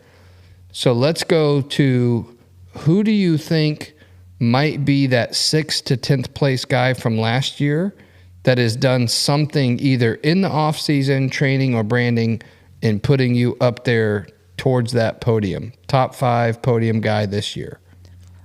So my idea is, the only thing about my idea is listening to the speculation from other industry people, other podcasts and things like that. Sure. People seem to be placing Hunter Lawrence along the same level of a Christian Craig or an Aaron Plessinger. And I suspect that he is actually above the next tier of that rider and in actuality a podium threat. Yeah, I disagree with that the comment that you made initially about. Have you heard that as well? No, I have not. I don't get much time to listen to other stuff. So who is his pick? He was talking about Hunter Lawrence being compared to. Well, he hasn't even raced a 450. But I do agree with your pick, but I disagree with the comment that he should be compared to those riders. Yeah. You think that. I think Hunter's going to be a surprise. I think Hunter is going to be an underrated silent sleeper that's going to come in there, and I could easily see Hunter being on the podium at A1. I mean, he's my pick to. Believe it or not, Duke. He's. We haven't got to our picks yet. Don't give picks out. I think Let me write it down. We're getting ready to get to picks. I think the most underrated performer from last year that will perform good this year is Eli Tomac's Achilles tendon. That's not really a. Who is his doctor?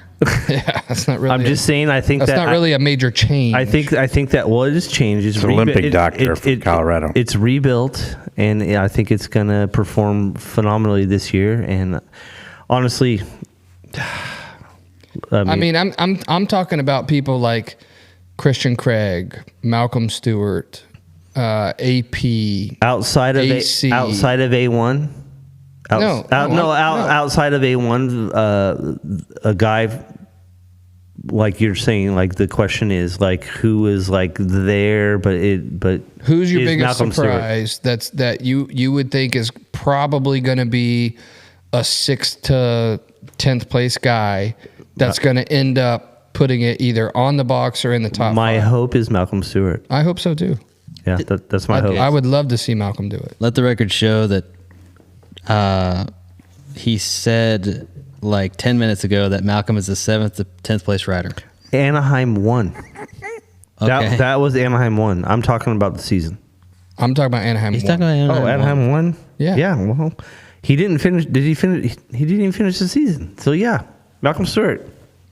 Okay, so which way are we going, Shane? Are we going high or low on Malcolm Stewart? I think overall throughout the season, well, I don't have Malcolm on my pick, but We're not going to picks yet. I don't have him on my pick. Just gonna say that. What are you picking? There's no Pulp MX fantasy to play. There's no picks. Dude, give me your performer that you think. The question's confusing. No, it's not confusing. It's somebody that you think that might have been in last year's season, would be maybe between a 6th or 10th place guy. Not that they physically were, but that you think that they probably could be this year. But they're going to come out at A1 and they're going to be either a podium threat or a top 5 guy. Somebody that's going to surprise you that you're not thinking of. Cinderella. No. Justin Barsha. Yeah, but Barsha's won A1 before, man. Barsha's good at A1. He has. No, he's I'm telling you. he's flown under the radar for the last couple of years. He has. He takes a lot of guys out and nips them and clips them and. No, my pick. Him or Jason Anderson. My pick from last year's performance for A1 as a surprise that could possibly be with top 5 podium is Adam Cinderella. Okay. I mean, if that's where you're at, That's fine. your opinion. That's where it's at. Okay, buddy. All good with that. Let's go AC.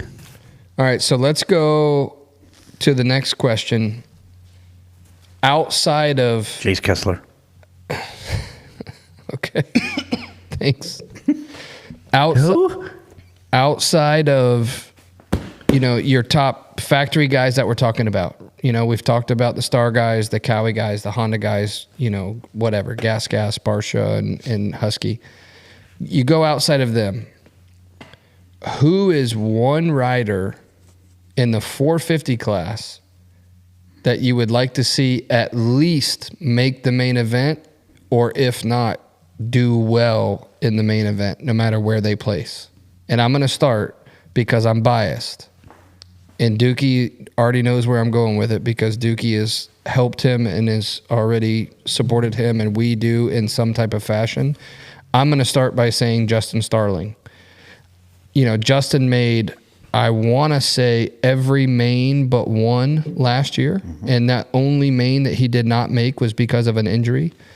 So I am rooting for, outside of watching the battle for the lead or the top five, whatever, I am rooting for Justin Starling because Justin, he's been invited out to our facility. He rides with us.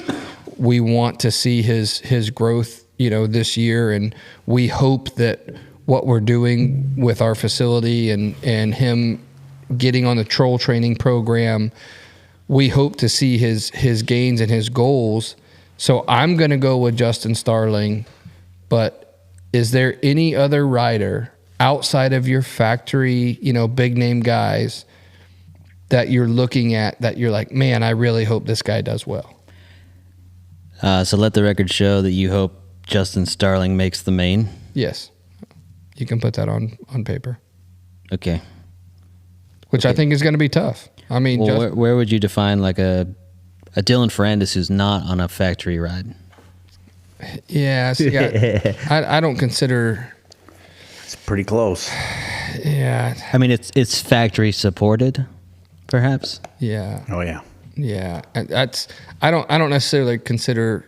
And I'm not talking about you can't pick a factory rider. I'm just saying name one guy that we haven't mentioned that we think is going to be a top 5 or a podium threat that you're going to be watching for on Saturday night at A1 and hoping that guy does well. That wasn't the question. That was yes, it the was. question was somebody that the question was somebody that wasn't up there last year that you would love to see do well. Yeah, that's basically what I'm saying is outside of the guys that we've already named. Okay. It doesn't necessarily have to be factory or non-factory, but my first one would be Justin Starling. I could give you my second one, but I'm not going to because I want to wait and see what you guys say. There's one guy that I want to see in every main event this year. Who's that? That is Vince Freeze. That's my answer. Is he even riding a 450? Yep. He's entered. Smart top, Jack. Yep. Oh, man. Smart top, Jack. That's who I want to see in every main event that may possibly not make every main event last year. Okay. And honestly, I want to see him there for the entertainment value. I got it. Clearly. I get it. Mark I'm me going down. Justin Starling. Yeah. That's my choice. I'm embarrassed to say I'm not real versed on this. Is Marchbanks riding a 450? Yes, he is. Do you want me? No, maybe not. Do you want me to give you my second pick? No, Marchbanks is not Nope, he's a 250 rider. 250 rider. Again? Yep. Well, you have another one? Yeah, I told you I did. I told you I was waiting to see what you guys said. We get 2? Yeah. Let me hear it. So just because we're biased and Dookie and I are Biased. helping with, Starling, and you may or may not see a Future MX logo on the front of his jersey at A1. The second guy on my list right now, and I want to see it, and mainly it's because of the beta, but Benny Bloss. Benny Bloss. I want to see what Benny does. Yep. Benny's been on a show before. Benny's a friend of us. Benny sat with us. I don't even know how Are you many getting the logo or not? Because I'm super confused. Not going pro racing, but your logo might be on Benny's chest. I did not say Benny. I said Starlings. Oh, Starling. Yeah. But you talked about Yeah, Benny. I thought you said Benny. No, I said the Starling there may or may not be a logo on okay. Starling's jersey, Gotcha. which hopefully there is. But my second pick of somebody that I'm going to be rooting for that I don't necessarily think, and I'm not knocking Starling, I'm not knocking Benny in any way, shape, or form. Those guys know how much I appreciate them and respect them. Benny's had it rough. But when I'm talking about, if you're looking outside the podium or outside the top 5 of who are you going to be cheering for, my number one right now is going to be Starling because of our relationship with him and his help. And again, with Extreme Power Sports and Hans and even Duke helping Starling, with Starling helping us, transition into these Hondas. My second pick would be Benny Bloss. Benny Bloss was having a good season last year, honestly. He always gets hurt. Until Nashville. Benny's a stud. Yeah. These betas look so weird. They do. So weird. But Benny is a stud. Yeah. He is, absolutely. And I would jump all over that pick. I appreciate that. They're guy. not even. They don't even show him on the entry list. Him or Nichols. Really. Yeah. Duke. Yeah, but they still don't. They don't even show Chase yet. No, I know it. Yeah, career number 4, moved from 23 to number 4, but he's going to be running the number 1 plate, and he's not even on the entry list yet. Exactly. I don't know. I think that number 1 plate haunts him too. Yeah, it could. They're heavy. No, he's a winner. They're heavy. Yeah. They are heavy to carry around, and it slows that bike up. Well, I would say, and I do want to put it out there, that if Masterpool was riding, I would be rooting for Masterpool at A1 just because of our ties with HBI and Matt Bell and supporting their program this year, with helping them out with some bikes and doing what we're doing for Aiden. I wish that he would have been there. That would be fun to see because, Masterpool had a great outdoor. His outdoor season was strong, but the fact that he's not there, I tend to lean towards it'll be really interesting to see where Starling ends up because he made, I want to say, every main but one last year, and I think that only one he did not make was because of an injury. But then you also got Benny, who's transitioning from the Yamaha, which we, helped him a little bit too, and Oakley athlete last year and, running some of the Get products with Dan and, being out with us at the compound. I mean, he was with us, Duke, out there for a while, Dog Pound. Mm-hmm. I root for him, and I'd love to see what Nichols does on the beta also, but I don't have as much of a relationship with Nichols as I do with Benny. So, good to see those guys, and I hope them well. But now, I didn't see Bogle on the list on that electric bike. He's not going to race that electric bike at Anaheim 1. I don't think they're going to let him race that thing. Dang it. no, he's not going to be there. He's really whipping the heck out of that thing over there in Europe, though. Which is pretty cool to see. No, that's cool. I mean, I do like seeing it. I mean, I think there's a couple 450 riders that you're not going to see out there this year. You got Marvin Muscan, who's not going to be there this year for the first time in what? He wasn't there last year, was he? Yeah, Marv raced Supercross last year. I don't think so, bud. No. Last time I seen Marvin race was 250s. He was a fill-in. 250s? Yeah, I think, didn't he drop down to a 250 during the outdoor or Another guy we haven't talked before about is Motocross Prada. Next Destination? Yeah, Prado is who is of interest to me. You got that right. I've seen him practice. Man, Duke, you get around. Duke's always around. Dude, are you on an airplane like every day, just doing spy missions? I thought he hitchhiked. I am rolling Apparently. way before you probably get out of bed. So, I don't know about that. couple notes to go with that there, Tyler. And I'm getting this straight from Racer X. This is I believe Mitch Kendra wrote this, but yes, Mitch Kendra did. So you're not going to see Savachi this year He's not allowed. At A1, Rules. which is Rules is rules. They're crying over it. Is that a Triumph thing? Well, Well, the rules about yes. he pointed out years ago. Yeah, but you're not going to see him even in the 450 class. You're not going to see him No, at Supercross. because they don't have a 450. Correct. You're not going to see Muscan. How about, and Shane, you have a lot of ties with this number, Freddie. number 22, Yeah. the first person to wear the number 22 since 2001. 23 years. 23 years ago, the first person after Chad Reed to wear the number 22 is going to be Freddie Noren. I think that just proves the case for the career number fallacy that it is, because you bequeath the number to That's a lot of, wait, Frederick Noren. fallacy and bequeathed? Did you say bequeathed? Yeah, I don't even know what that What means. does that word mean? I don't even know what that means. He's speaking way above my Is level. that like the opposite of a queef? Bequeath? I was hoping that's what you were thinking, because that's what I was thinking. Please explain the bequeath 22 number, please. Yeah, I don't even Let know. me get you the definition so I don't mess it up. Don't mess it up. You don't want to make that wrong. Not that queef.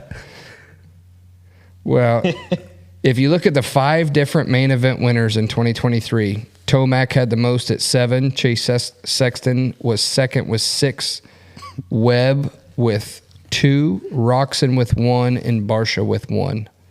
All right, bequeath. to leave or give by will, to pass on to another, hand down. But that's not the case. Yeah, because you left this, you wrote Chad this didn't- 22 for Chad 41 didn't- years. Yeah, but Chad didn't like crown the 22 onto Freddie Noren. Like, it's because he didn't race a Do you think Freddie called him? No. It's, think it's, Freddie called him? It's Like, open. hey, man. it's open. Freddie got 22. It's open. Yeah. Yeah, because 22nd it's point. number 22. That's why he didn't have to call him. Yeah, but I mean, it's almost like AP wearing number 7. You Well, know it's what I the mean? same Like, way with when Baggett took number 4. Everybody, I can't believe he did it. Who cares? Yeah. It's Number just- 4 has been out of it long enough. The number's available. Jump on it. I'm just worried about who's going to get the number 94 when Roxon retires. Who's gonna get the- Nobody probably wants it. The GOAT should be retired. You know, Number 4 should have been retired a long time ago. yeah, the GOAT should have been retired. It's just the permanent number fallacy, which I'll give you that definition in a second. It just shows it Another rears its number? ugly head again. Number 8. You never see number 8 anymore either. Or 13. Number 8, Damon Bradshaw. Grant Langston. All right, Wasn't so Bradshaw 8? hey, before we finish our 450 talk, I want to on record of our top 5 450 picks from each of us. Come on. And I'm gonna start it. Are you going to bequeath your list to us? Hand it down to us, please. Well, you guys can't make any changes to yours, so you better already have it Hey, did you see the documented. diagram I drew for you with the microphone? I'm gonna tell you my Okay. my top 450 winning it at A1, and I'm not talking about the season. I'm talking about A1. A1 only. Jet Lawrence wins A1. Eli Tomac gets second place. Hunter Lawrence gets third place. Ken Roxon gets fourth place. And Aaron Plessinger, AP7, gets fifth place. And our picks are What number is Hunter? our picks are super close. 96. 96. Yeah. Oh, man. I wonder who's going to get that number when he retires. HL 96. 18, 3, 96, You and then think give you'll me call fourth him? and fifth. Hey, can I have 96? Fifth was Aaron Plessinger, number 7. So it's going to be Who is fourth? 94, Roxon. So it's Jet, which is 18. 18, 3, 96, 94, and 7. Yes, that's my top 5 for A1.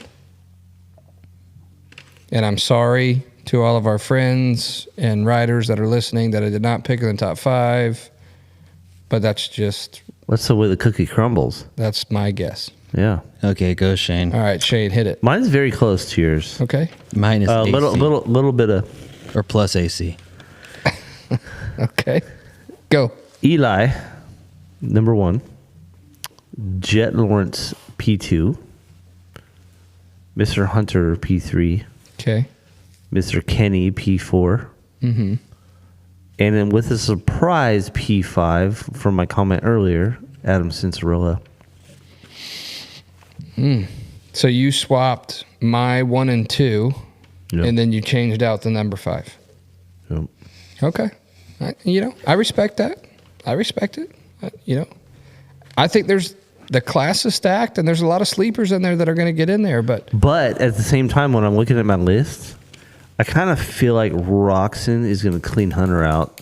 So those might switch. Hey, if it happens, For it the happens. podium, he's going to clean Hunter out. If it happens, it happens. Duke, give me your top 5. Chase Sexton, number 1. Jason Anderson, number 2. Oh my goodness, where are you coming from? Eli Tomac, number 3. You leave me in suspense, Duke. Come on. Can you read? Did you write it down? What does that say? Guy Cooper? How'd you see that from over? I didn't say it. You got Jeremy McGrath as number 4. Yeah. Hunter Lawrence, 4th. Jet Lawrence, 5th. No way. Yep. Document that, Tyler. I think Duke's anticipating people being on the ground. Yeah, his guess is as valid as anyone else's. Did you check the weather or something for California? Are we supposed to be getting a mutter? Or? Can't tell you my secret. A giant tide is actually supposed to come in and flood Angel Field, Angel Stadium. It wouldn't surprise me. Something's going to happen to get Duke's freaking. You know they had like 8 earthquakes the other day out in California. Like, Did they? Yeah, like one day, All right, Tyler. 5 or 8. Something. You got our 3. We've nailed down for the top 5. Now it's your turn. So typically, as we talked about it last year, I love good A1s. Yeah. I picked AC last year, I think, which was I must have been on some type of. You were smoking. Yeah, some type of narcotic. I don't remember. I think we had to determine that I wanted AC to win. Yeah. Because it was the. You love the A1 sort of. Yeah, the vibe, the feel, right? Yeah. It's all exciting. It's all new. Everybody's trying to feel where they are. I just want to see a Josh Grant win. Yes. Like that. Yes. But this year I think I'm gonna go pretty conservative. Yeah. Okay. I'm gonna go with guys who know how to win. Okay.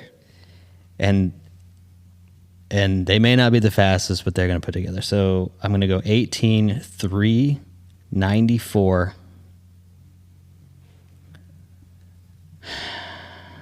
Oh, now I'm struggling. Now he's struggling. So you went Jet, Eli, Roxon, 1, 2, 3. 4 for 4th. 4 for 4. And 2. What do you mean 4 for 4? Number 4 for 4th. There's no number. There's no. You're talking about number 1. Sorry. Chase Sexton. I'm sorry. Number 1. I'm new. You use the names. And who was 5th? 5th was Webb. Coop. So you're the only one that picked Webb.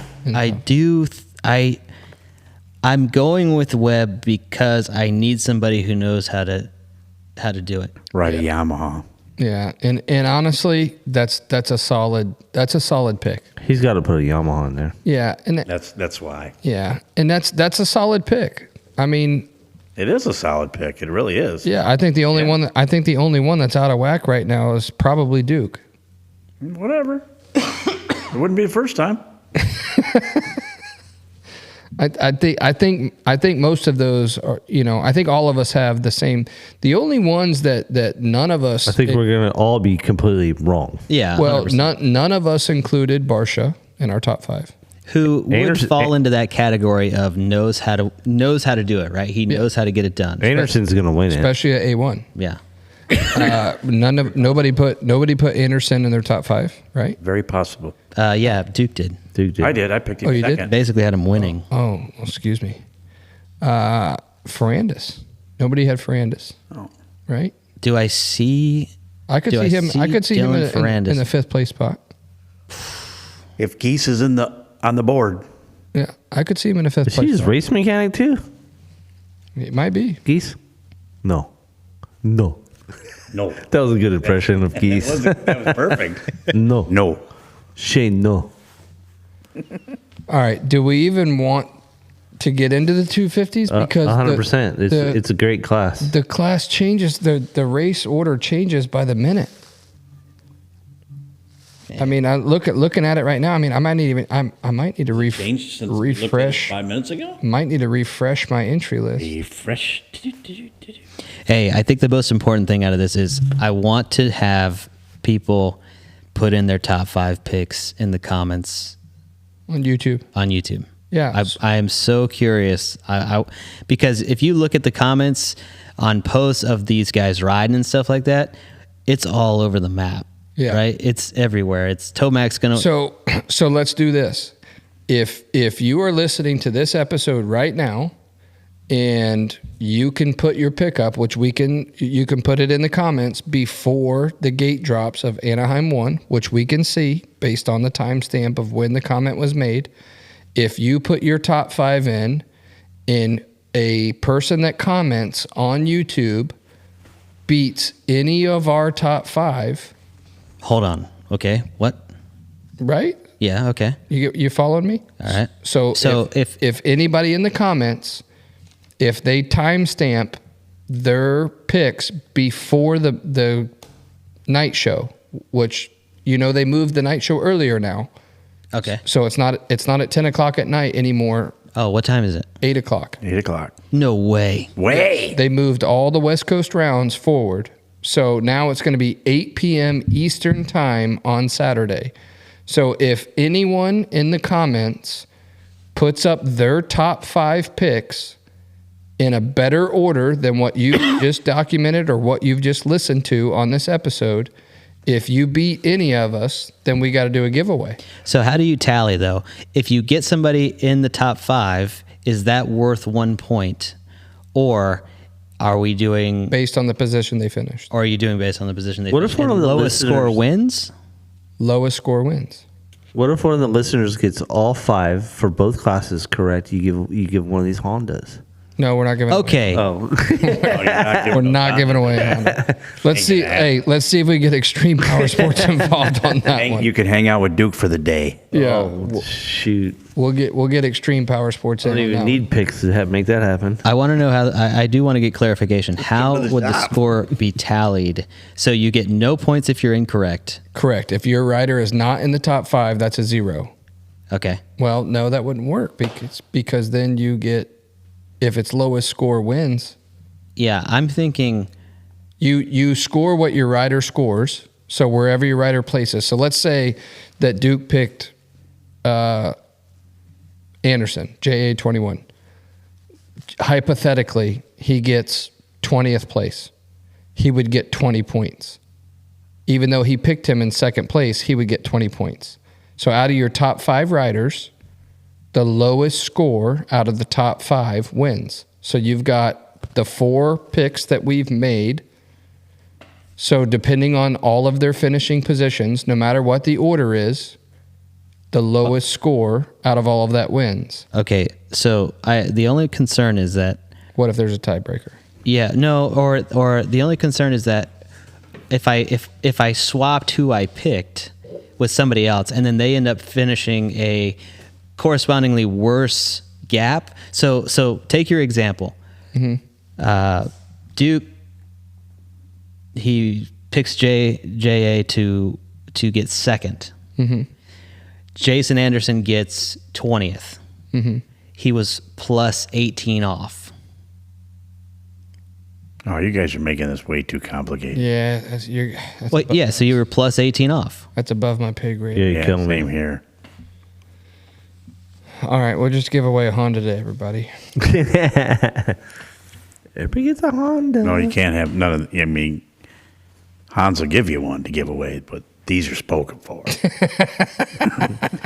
Let's move on to 250s. Yeah, let's go to the Yeah. 250s. We'll So, work on the logistics. Yeah, I do want though the people in the comments put in your top 5, and whoever has the most accurate top 5, we will figure out some type of giveaway. Whoever nails it gets air brakes. Yeah, whether it's a Oakley air brake goggle, whether it's a Oakley sunglass, whether it's a set of Fox gear, whether it's a signed jersey, we will figure something out. If anybody, but it has to be before Yeah, that's easy. the night show starts. Yeah, so just if you nail the top 5, you win a prize. This is 450s only. Yes.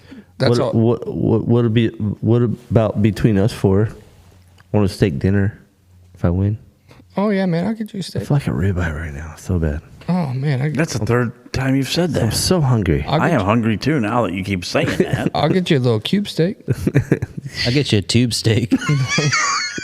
I knew it was coming. Little Vienna sausage. Yeah, you can get a hot dog. I'm not buying you no dang. I love hot dogs. I'll get you a little pig in a blanket. All right, love so hot dogs. let's go to 250s, and this is the provisional entry list that is currently It posted. changed since an hour ago. It is currently posted on Racer X as the provisional entry list. You have Max Volan, number 20. 24, RJ Hampshire. Praying for Max. Got his jersey right over there on the wall. Good friend of the show. Garrett Marchbanks, Joe Shimoda, Jordan Smith, Ryder DeFrancisco, Talon Hawkins, Phil Nicoletti, Carson Munford, Levi Kitchen, Mitchell Oldenburg, Nate Thrasher, Cole Thompson, Robbie Wageman, Max Miller. That's the only 2-digit numbers. Yeah. Everybody after that would be a 3-digit number, which there's still plenty of fast guys. You know, you got Billy Laninovich in there, Kyle Wise, Doc Smith, Julian Bennick, Alex Nagy, Mason Wharton. There's Julian Balmer. Juju. Yeah, Juju. He's in there too. Yep. 929. Yeah, there's plenty of guys in this list, and I'm sorry I did not announce every single person in the list, but Who's the Triumph guys running east or west? none. None. They're all going east. Triumph is not running a West team, Okay. so They're running close to home. yeah, they're going to do East Coast only. So, Sure are dragging out this process. I know. Holy Yeah, cow. they are. well, if I'm, you guys are, I don't even have to tell you who I'm going with my number one pick for West Coast. You guys already know. I do. Yeah, you know exactly who it is. Hampshire. Yeah, I got to go with my boy. Okay. He's RJ number 2. What's your next 4? Yeah, I'm RJ number 1. He's RJ number 2. Okay. What number's RJ? 24. Thank you. My second place guy is going to be the number 30 of Joe Shimoda. I think that they've got that Honda figured out, and I think that the fine gents over at the Dog Pound have a way to make that bike go real fast. And then I'm going to go after Shimoda. I'm going to go Jordan Smith. What number is he? Number 31, Jordan Smith. And then I'm going to go 47, Levi Kitchen. And then I think I'm going to finish it up in the 5 spot with number 20, Max Volan. That's my top 5. That would be like a statement ride for Max Volan. What more? 36? Who's that, Mark? That's Nicoletti is 36. 20. What? 20 is Bowman? 20 is Volan. How do you, I mean, That would be a statement ride for Volan Yeah, fifth place ride for him. He could do it. okay. on the Pro Circuit Cowie. Yeah, Yeah. he'd be fine. He'd be all right. Yeah, he'd be fine. Shane. Still got Ryder D in there. Hawkins is in there. Nicoletti's in there. Carson Munford, Nate Thrasher, Robbie Wageman. Man, there's quite a bit. You guys are going to love mine.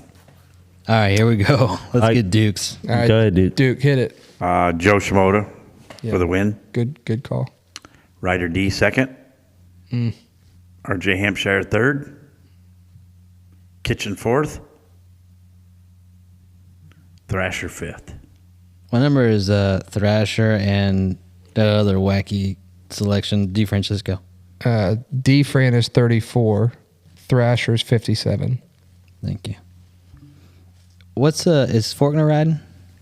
He is not listed at the moment. It must be East Coast if he is. Yeah, he is not listed at the moment. He's looking good. And who was that last guy you wanted? Did you go up there and see him ride too? Duke. No. Oh. Thrasher. What number is Thrasher? Thrasher's 57. 57. Thank you. You didn't even put the 929 in there. Oh, Juju. I know that. I should have. You're just going to be wide open. Yeah. How about Billy Laninovich, I man? know it. Can you Yeah. believe that? Yeah. That's Shane's old buddy. Wow. Hey, listen. They used to pop wheelies together out in the desert. All right, Shane, give it to me. I just made a last minute switch on my Last minute. last second. Oh man. I think Kitchen's going to get a start, and if he does, he's going to win it. Okay. What number's Kitchen? 47. 47. And then P2, I'm going with Thrasher. 57. Duke. 57. He is tough. Yeah. P3, Shimoda. And then P4, Mr. RJ Hampshire. Terrible decision. He's probably going to lead a couple laps, but He'll go down. I'm not sure if he's going to stay up. Terrible- And then Terrible decision. Jordan Smith for P5. 31.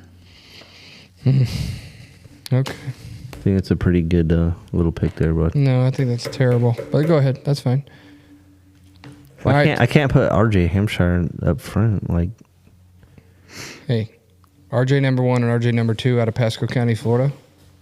if even though like we're friends, like if you were racing, I'd probably put you at about P 20. Polk County. Oh, come on. Come on. Polk County, Illinois. Come Okay, on. I'm going 31. Jordan Smith, Yeah. Nice. 30. Joe Shimoda. 24. After racing his way back up after crashing. Oh my gosh. I hope he doesn't listen to this episode. He's gonna hate all of you guys. He knows. He don't like me anyhow. And 47. Kitchen in 4th. Yeah. You gonna pick 36 as 5th? Who's that? Phil Nicoletti. No, I'm gonna do. That's impossible. You're Yeah, darn I right mean, it is. he could definitely do it. I'm gonna do. Hawkins, number 35. No. I'm gonna throw in a bit of a wild card. 132. Billy Laninovich. Did he get his number back? 132. Wow. Yeah. That's his number. Maybe not. So did I hear correctly that Ryder is actually a Supercross rookie? He is. I feel like a 5th is like pretty good for your first Supercross ever. So let's put him 5th. What number is he? 34. 34. All right, so you guys got all that documented? Yeah. Yep. All right, so stamp it. Anybody gives us Didn't Kitchen put the screws a little digging last year a little bit? Yeah. And Yeah, I he think did. that fresh PC bike, oh, it's gonna be dirty. Old So Kitchen. Deegan is be cooking up slated some- for East cooking or up has some not podiums. committed. well, I mean they've got Star Yamaha bikes on here and he's not on here. So He's not. He's doing East. so he's got to be doing East. Okay. So He's scared of the West.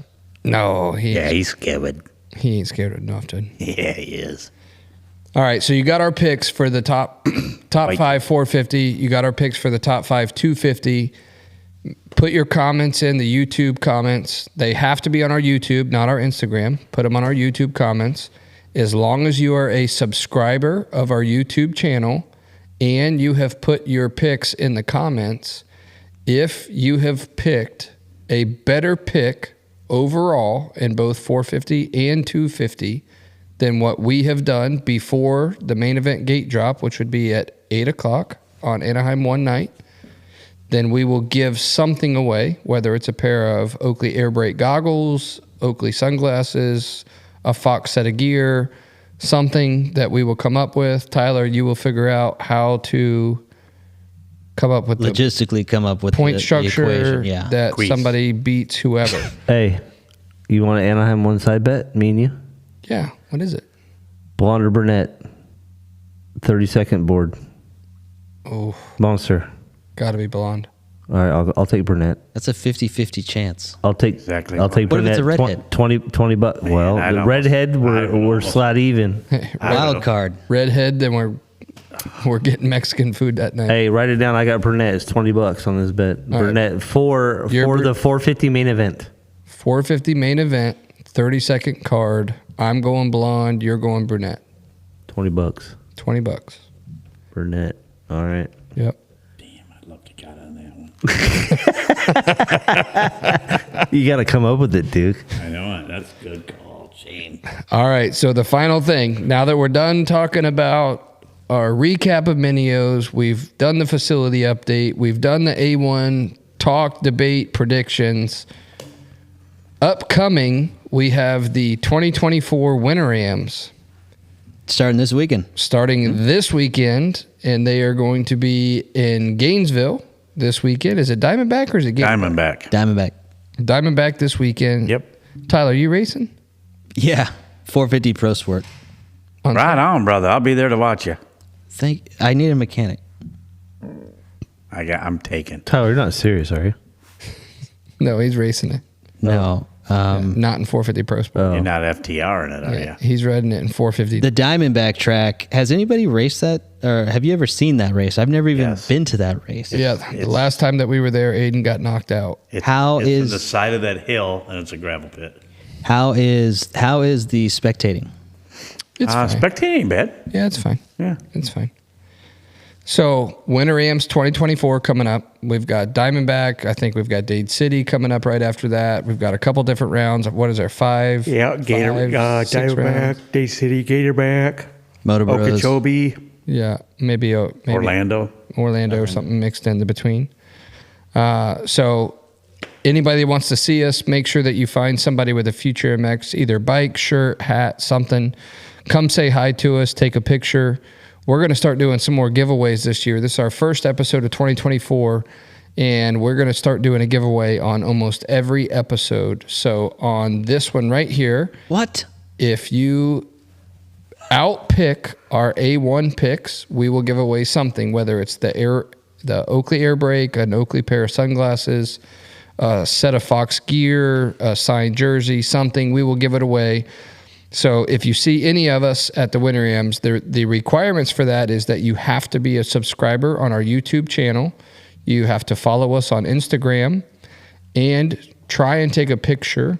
This is not a requirement, I guess, if it's a try, to take a picture of some type of Future MX, whether it's hat, shirt, bike, graphic, something. So make sure you get all those qualifications within, and we're going to do a giveaway on every episode of 2024. I want to say a huge thank you to everybody that supported us in 2023 throughout our entire program, whether it was Supercross, outdoors, amateur, minios, racing, whatever that we do. We fully appreciate your support and the growth of our brand, of what we've done.